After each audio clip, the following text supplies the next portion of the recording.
লাউ চুরির কেসে লকাই মস্তানকে হাতে নাতে ধরলো গঙ্গা আর অর্জুন। হ্যাঁ বন্ধুরা, সম্পূর্ণটা জানতে ভিডিওটা প্রথম থেকে শেষ পর্যন্ত দেখতে থাকুন।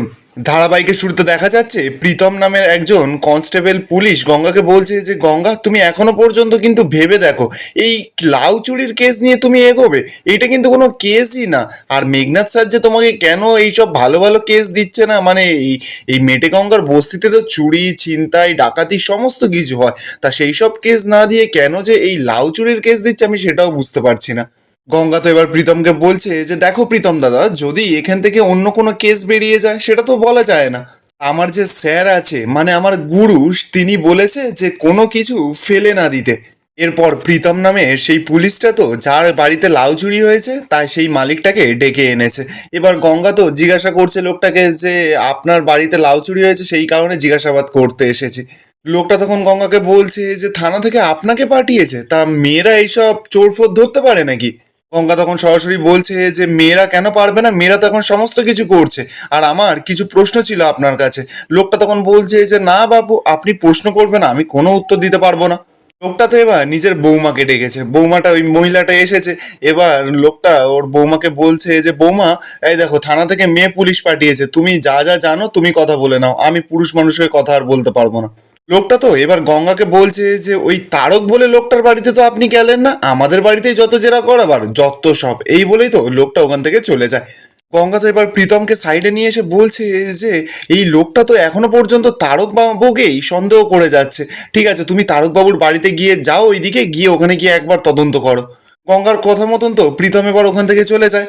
এবার তো সেই লোকটার বৌমা এসে গঙ্গাকে বলছে যে হ্যাঁ বলুন, আপনার কি জিজ্ঞাসাবাদ করার আছে। গঙ্গা তখন মহিলাটাকে বলছে যে তা লাউটা কখন চুরি হয়েছিল। মহিলাটা তখন বলছে যে আরে আমি ভোরবেলা উঠেছিলাম মাচার উপরে দুটো লাউ তুলতে, তো হঠাৎ করে গিয়ে দেখি ও বাবা, লাউ দুটোই নেই। আজকে তো শুক্তো করার কথা ছিল লাউ দিয়ে। তারপরেই তো আমি শ্বশুরমশাইকে বললাম, আর উনি তারক কাকার বাড়িতে গিয়ে ওখান থেকে এই ঝগড়া শুরু হলো। গঙ্গা তখন বলছে যে কিন্তু তারকবাবু তো বারবার করে বলছেন যে উনি চুরি করেনি। তখন মহিলাটা বলছে যে আসলে বেশ কিছুদিন আগে উনি একবার আমাদের গাছ থেকে একটা এঁচোড় না বলে কেটে নিয়ে চলে গিয়েছিল, আর তারপর থেকেই বাবা ওনার প্রতি একটু রাগ আছে। ঠিক তখনই দেখা যাচ্ছে যে প্রীতম তো তারকবাবুকে ধরেই গঙ্গার কাছে নিয়ে এসেছে। গঙ্গাকে এসে প্রীতম বলছে যে গঙ্গা দেখো না, এই তারকবাবুকে ধরে নিয়ে এসেছি, কিন্তু তারকবাবুর ঘরে তো আশেপাশে কোথাও কোনো লাউ নেই, ওনার ঘরে তো আজকে পেঁপের ঘন্ট রান্না হয়েছে। তারকবাবু তখন গঙ্গাকে বলছে যে শুনলেন ম্যাডাম, শুনলেন, আমার ঘরে কোনো লাউ নেই, ওই সেই কবে একবার ওনার গাছ থেকে আমি এঁচড় নিয়েছিলাম, তাই জন্য উনি আমাকে সব সময় সন্দেহ করেন।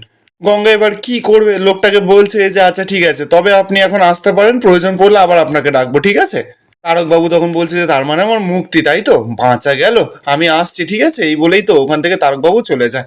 গঙ্গা তো এবার লাউ গাছটার সামনে গেছে, লাউ গাছটার সামনে গিয়ে অর্জুনের কথা ভাবা শুরু করে দিয়েছে। বলছে যে স্যার যদি এখানে থাকতো কি প্রশ্ন করতো, জিজ্ঞাসাবাদ কিরকম ভাবে করতো। ঠিক তখনই তো সেখানে দেখা যাচ্ছে যে অর্জুন এসেছে। অর্জুন তো গঙ্গাকে হেল্প করছে, বলছে যে জিজ্ঞাসাবাদ করো না, আশেপাশে কেউ ছিল কিনা, কোনো আওয়াজ শুনতে পেয়েছিল কিনা, এইসব কথাগুলো তো জিজ্ঞাসা করতে হবে। গঙ্গা তো এবার পেছন ঘুরে অর্জুনের দিকে তাকাতে গিয়েই দেখতে পাচ্ছে অর্জুন কোথাও নেই, ও তো স্বপ্ন দেখছিল। গঙ্গা তো এবার সঙ্গে সঙ্গে ছুটে গেছে সেই মহিলাটার কাছে, গিয়ে বলছে যে আচ্ছা বৌদি, আমাকে একটা পরিষ্কার কথা বলুন তো, যখন দেখলেন লাউটা চুরি হয়েছিল আশেপাশে কি কাউকে দেখতে পেয়েছিলেন? মহিলাটা তখন বলছে যে না, কই না তো। গঙ্গা তখন বলছে যে তাহলে কি কোনো শব্দ টব্দ শুনতে পেয়েছিলেন? তো মহিলাটা তখন বলছে যে না, কিন্তু হঠাৎ করে মহিলাটার মনে পড়ে, বলছে যে না না, আমি একটা গাড়ির শব্দ শুনতে পেয়েছিলাম। গঙ্গা তখন বলছে যে তা গাড়িটাকে দেখেছিলেন? তো মহিলাটা তখন বলছে যে হ্যাঁ, গাড়িটা দেখেছিলাম, ওই যে পাঁচিলের ওপারে। আমি জানি না উনি কি করতো, এই গাড়িটা ওখানে দাঁড়িয়েছিল হঠাৎ করে, কিন্তু লাউ দুটো নেই দেখে ঘাবড়ে গিয়ে তো তাড়াতাড়ি করে বাবাকে বলতে চলে গিয়েছিলাম। এই সমস্ত কিছু তথ্য দিয়ে তো মহিলাটা এবার ওখান থেকে চলে যায়। গঙ্গা তো এবার প্রীতমকে বলছে যে প্রীতম দাদা চলো একবার বাইরেটা দেখে আসি, অত ভোরে একটা গাড়ি ওখানে কি করছিল। গঙ্গা তো এবার চলে যায় সেই পাঁচিলের ওপারে, যে এখানে গাড়িটা দাঁড়িয়েছিল। প্রীতম তো এবার বলছে যে কিন্তু এখানে এখন আমরা কি করব, এখান থেকে তো ওর লাউ নিয়ে তো চলে গেছে। গঙ্গা তখন বলছে যে তাও একবার খুঁটিয়ে দেখতে কি সমস্যা, স্যার কি বলে তোমার মনে নেই? যত তুচ্ছ জিনিসই হোক না কেন সমস্ত কিছু তো খুঁটিয়ে দেখতে হয়, পুলিশের তদন্ত তো এরকমই হয়। প্রীতম তখন গঙ্গাকে বলছে যে আর তদন্ত যবে থেকে জয়েন করেছি, নয় বসে থাকি আর নয় আমাকে দিয়ে ওই চা ফা বওয়ায়। আচ্ছা তুমিই বলো না কেন, এই যে এই লাউ চুরি এরকম ধরনের কেস কি আর পুলিশে নেয়? এইসব কারণেই না মেটেগঙ্গা থানা কোনোদিনও কিচ্ছু করতে পারবে না। গঙ্গা তো এবার মনে মনে বলছে যে না না, স্যার বলেছে আমাকে সমস্ত কিছু খুঁটিয়ে দেখতে, কোনো না কোনো তো ক্লু আমি পাবই। এই বলেই তো গঙ্গা চারিদিকে দেখছে, হঠাৎ করে গঙ্গা দেখতে পায় যে রাস্তায় কিছু তেল পড়ে আছে। গঙ্গা তো এবার ছুটে গেছে, ওই প্রীতমও তো ওর সঙ্গে ছুটে গেছে, গিয়ে ওখানে দেখতে পাচ্ছে গঙ্গা যে পোড়া তেল পড়ে রয়েছে। গঙ্গা তো এবার প্রীতমকে বলছে যে গাড়িটা তার মানে এখানেই দাঁড়িয়েছিল, তাই জন্য এখানে পোড়া তেল পড়ে রয়েছে। গঙ্গা তো এবার মনে মনে বলছে যে কেউ তাহলে গাড়ি করে এসে লাউটা নিয়ে গেল। আমার কেন জানি না মনে হচ্ছে কিছু তো গন্ডগোল একটা আছেই।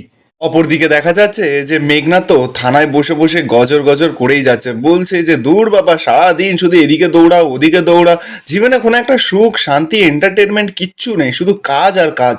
মেঘনাথ তো এবার গঙ্গার চেয়ারটার দিকে চোখ যায়, দেখতে পাচ্ছে যে গঙ্গা তো এখনো চেয়ারে নেই, মানে গঙ্গা নেই, বলছে যে কাজ করবে নাকি, কাজ কর এবার শালা।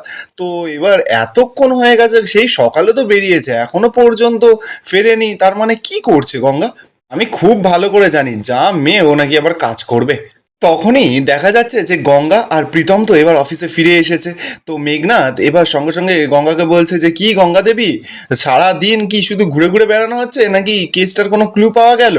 প্রীতম তো এবার সঙ্গে সঙ্গে মেঘনাথকে বলছে যে স্যার আজকে তো প্রথম দিন, তাই জন্য কোনো ক্লু সেরকম পাওয়া যায়নি, কালকে নিশ্চয়ই কিছু পাওয়া যাবে। মেঘনাথ তো সঙ্গে সঙ্গে প্রীতমকে বলছে তোমার নাম গঙ্গা পাল, তাহলে তুমি উত্তর দিচ্ছ কেন, তোমার তো ছুটি হয়ে গেছে, যাও এখান থেকে যাও। প্রীতম এবার কি করবে, প্রীতম সুরসুর করে ওখান থেকে চলে যায়। গঙ্গা তো রেগে মেগে লাল হয়ে যাচ্ছে, মনে মনে বলছে যে কি ব্যবহারটা দেখো, নিহাত উনি আমার ওপরের পদে আছে, তাই জন্য কিচ্ছু এখন মুখ লাগাতে ইচ্ছাই করছে না। আগে আমি ওই লাউচোরটাকে ধরি, তারপর আমি কথা বলবো। এই মেঘনাথ তো এবার গঙ্গাকে বলছে যে গঙ্গা, কি তোমার মুখ চোখ দেখে তো মনে হচ্ছে যে তুমি এখনো লাউচোরের কোনো ক্লু ট্লু কিচ্ছু পাওনি, তাও আপনার হাতে এখনো 2 দিন সময় আছে। আমি নিশ্চয় 2 দিনের মধ্যে একটা লাউচোরকে ধরে ফেলবে, সামান্য একটা লাউচোরকে ধরতে বেশিক্ষণ আপনার সময় লাগবে না। আপনি হচ্ছেন গঙ্গা পাল, আপনি এত ইন্টেলিজেন্ট এত বুদ্ধিমান, আপনাকে তো সারাক্ষণ কাজ টানছে, আপনি নাকি বসেই থাকতে পারেন না। আর তারপর সব থেকে বড় কথা, wife of ACP Arjun Chatterjee, আপনার কাছ থেকে তো এইটুকু আশা করতে পারি যে একটা কেস আপনি খুব তাড়াতাড়ি সলভ করবেন। গঙ্গা তো এবার কোনো উত্তর না দিয়ে নিজের ব্যাগটা নিয়ে ওখান থেকে বেরিয়ে পড়ে। মেঘনাথ এবার গজর গজর করছে, বলছে দেমাগ দেখাচ্ছে আমাকে, দেমাগ, সব দেমাগ আমি বের করে দেবো, তখন বুঝতে পারবে। অপরদিকে দেখা যাচ্ছে যে অর্জুনের থানায় তো সকলে মিলে বেশ আনন্দে আছে। অর্জুন তো অফিসে ছিল না, মানে পুলিশ স্টেশনে ছিল না, তখন তো সকলে মিলে গান বাজনা, তারপর সব কিছু হচ্ছে, মুড়ি চপ সব এসেছে। ঠিক তখনই তো আচমকা অর্জুন অফিসে চলে আসে। অর্জুন তো থানায় ঢুকতেই সঙ্গে সঙ্গে তো সবাই ভয়ে থতমত খেয়ে গেছে। অর্জুন তখন সেই সমস্ত কিছু দেখে বলছে যে বাহ, অফিসে তো বেশ ভালো কাজ হচ্ছে দেখতে পাচ্ছি, ঠিক আছে ঠিক আছে, কন্টিনিউ, তোমরা তোমাদের মতন এইসব চালিয়ে যাও, ঠিক আছে। এই বলেই তো অর্জুন ভেতরে চলে যায়। অর্জুন তো ওদেরকে কিছু বললো না দেখে ওরাও তো সকলে পুরো চমকে যায়। ওরা সকলে মিলে বলছে যে আজকে সূর্য কোন দিকে উঠেছে, ঠিকঠাক উঠেছে তো, এই বলেই তো সকলে আনন্দ করছে। এই আর এখানেই আজকের এপিসোডটা শেষ হয়ে যায়। আপনাদের কি মনে হচ্ছে যে গঙ্গার এই এপিসোডগুলো আপনাদের কি খুব ভালো লাগছে নাকি খারাপ লাগছে? কমেন্টে আপনাদের মতামত অবশ্যই জানিয়ে যাবেন।